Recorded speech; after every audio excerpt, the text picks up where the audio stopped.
सर्वे भवन्तु सुखिनः सर्वे सन्तु निरामया सर्वे भद्राणि पश्यन्तु मा कश्चित् दुःखभाग् भवेत्। ॐ सहनावतु सहनो भुनक्तु सह वीर्यं करवावहै तेजस्विनावधीतमस्तु मा विद्विषावहै।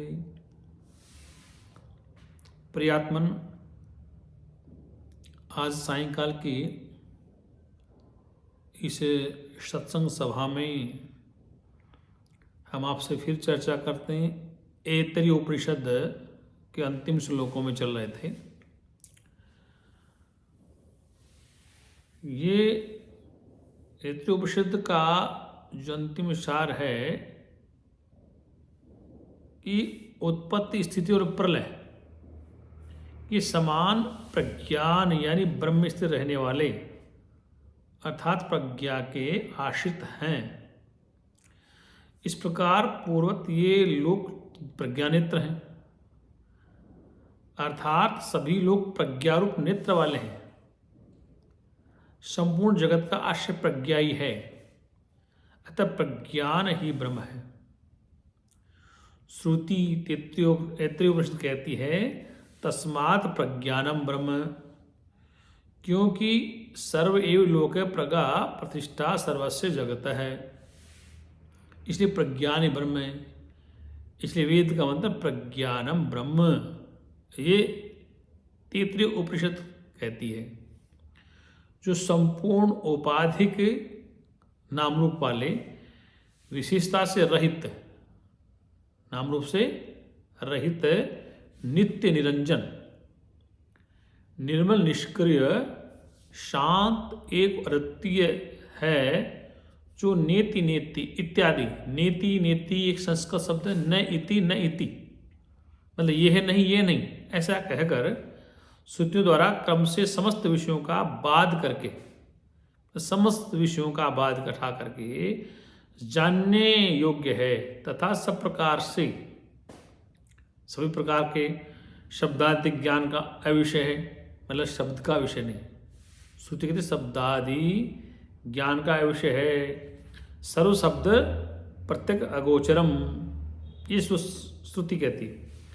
अत्यंत विशुद्ध प्रज्ञान रूप उपाधि के संबंध से सर्वज्ञ तथा जगत के सर्वसाधारण और अव्यक्त बीज का प्रवर्तक वह ईश्वर ही सबका नियंता होने के कारण अंतर्यामी नाम वाला है। वही व्याकृत जगत का बीजभूत विज्ञानात्मा का अभिमानी हिरण्यगर्भ नाम वाला है, तथा वही ब्रह्मांड के भीतर सबसे पहले उत्पन्न हुई शरीर रूप उपाधि वाला विराट प्रजापति संज्ञा वाला है।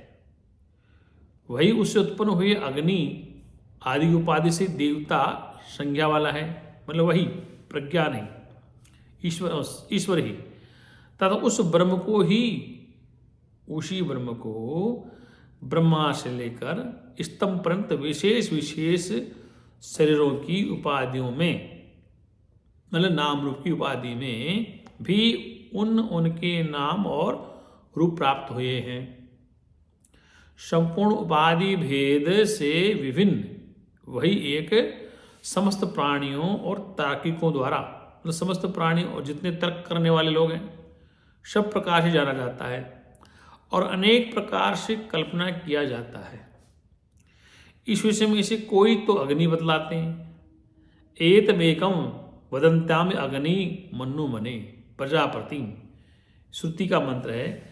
तथा कोई मनु, कोई प्रजापति, कोई इंद्र, कोई प्राण, कोई सनातन ब्रह्म कहते हैं, ये इत्यादि सम्मति भी है। मतलब उसे कोई मनु कहता है, सनातन ब्रह्म कहता है, उसे सत्य कहते हैं, इसे कोई प्रजापति ब्रह्मा कहते हैं, अनेक नाम रूप है उसके।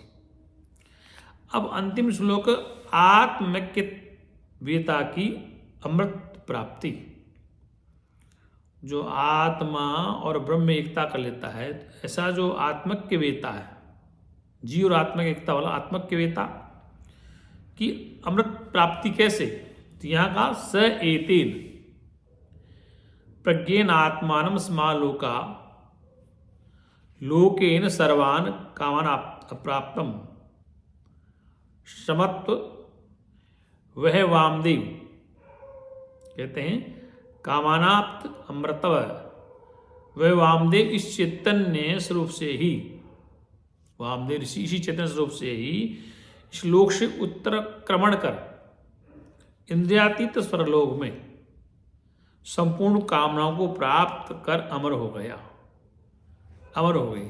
कहने का तात्पर्य है कि सुप्रोक्त ब्रह्मा को जानने वाला, ब्रह्म को जानने वाला जो नाम रूप से रहित है, सबका अधिष्ठान है, उसको ब्रह्म को जानने वाला वह वामदेव अथवा कोई अन्य पुरुष, वामदेव वाला और अन्य ऋषि हो सकता है, जिसको ब्रह्म का स्वरूप का बोध है, उसकी बात श्रुति कहती है। चेतनात्मक स्वरूप से, जिस चेतनात्मक स्वरूप से पूर्ववर्ती में पूर्व में जो विद्वान अमर भाव को प्राप्त हुए हैं थे, उसी प्रकार विद्यमान भी, ये विद्वान भी इस चेतनात्मक स्वरूप से ही इस लोक से उत्क्रमण कर इत्यादि वाक्यों की पहले ही व्याख्या की जा चुकी श्रुति में, जो आपको हमने पूर्व बताया था।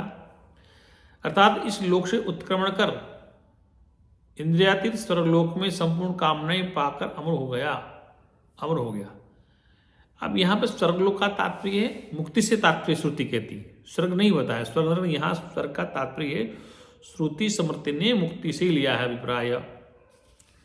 इसलिए शंकराचार्य का भाष्य कर रहे हैं लोके सर्वन कामानाप्तम मृत है।